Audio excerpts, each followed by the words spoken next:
Ken, Barbara Can's Mortgage Minute.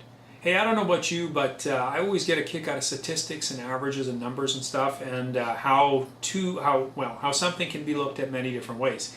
What I'm referring to is I was recently reading the report by Desjardin. They had an affordability index report that came out, and basically the conclusion of the report was that the Canadian housing market is now less affordable than it has been on average for the last 25 years. This decline, according to them, is stemming mainly from the average housing prices outpacing household income in the third quarter and a modest interest rate hike during that time period as well. So if you were to read that on its surface or listen to it, you go, wow, housing market's the least affordable it's been in 25 years. The key word is on the average. And until you start looking at the graphs and the stats a little further, these things don't make a lot of sense. But I took the liberty of doing that because I wanted to kind of understand this a little better.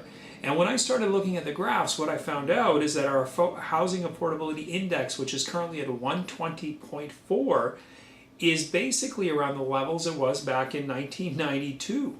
That's right. So compared to almost 21 years ago, we're virtually at the same Housing Affordability Index. This number has hovered a lot over time. It's had its lows pretty much close to like mid-80, 87, 88, around 1988 to 1990 in that time period. We've come low again around the 2008, the subprime meltdown time of around close to 100. However, the highs and the peaks around 2002 came close to about 100 and almost basically 150. So that was a significantly, it was less affordable back then than it is today. But like I said, on the surface, when you look at that, you would think, wow, it's the least affordable it's been. No, it isn't the least affordable it's been. And like I said, it's been on average on par with what it was 20 years ago for affordability. And it's certainly not the highs it was basically almost a decade ago. So just a different way to look at the stats. The other thing that I found interesting with this was, what would you say is the most expensive city, or the least affordable, actually I should say, the housing price index? Where is this number the highest? What's the least affordable city that by those standards? It would be Sherbrooke, Quebec. Now, most of you would have probably thought Vancouver or Toronto, and that's what I was thinking initially, but Sherbrooke, Quebec. And when you start delving into it as to why, it's because the average household income there is around $50,000 per year. So relative to the house prices, the average household income being around that pushes that housing affordability index quite high.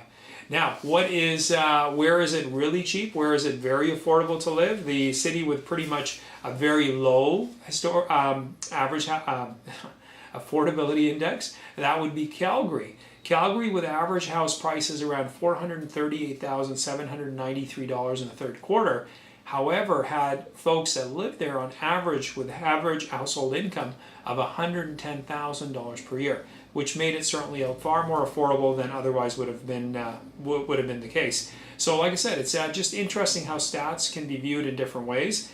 And another city that really kind of surprised me with as far as their housing affordability and the index overall was Vancouver. And you would think that constantly we hear time and time again how unaffordable, how hard it is to live in Vancouver.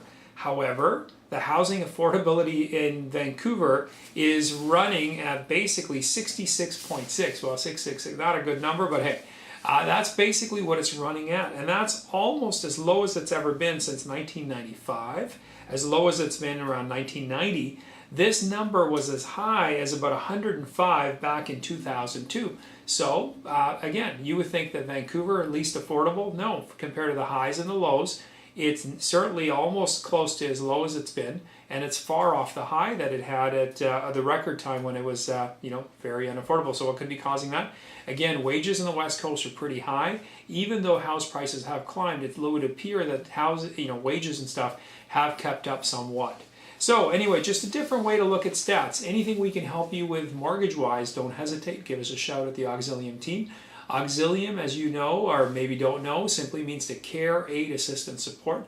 And that's exactly what we do here at the Auxilium team. Anything you need mortgage-wise, whether you're a first-time purchaser, seasoned investor, whatever it may be, commercial mortgage, you have poor credit, bruised credit, you're going through a divorce, whatever. Give us a shout. We would welcome the opportunity to help you.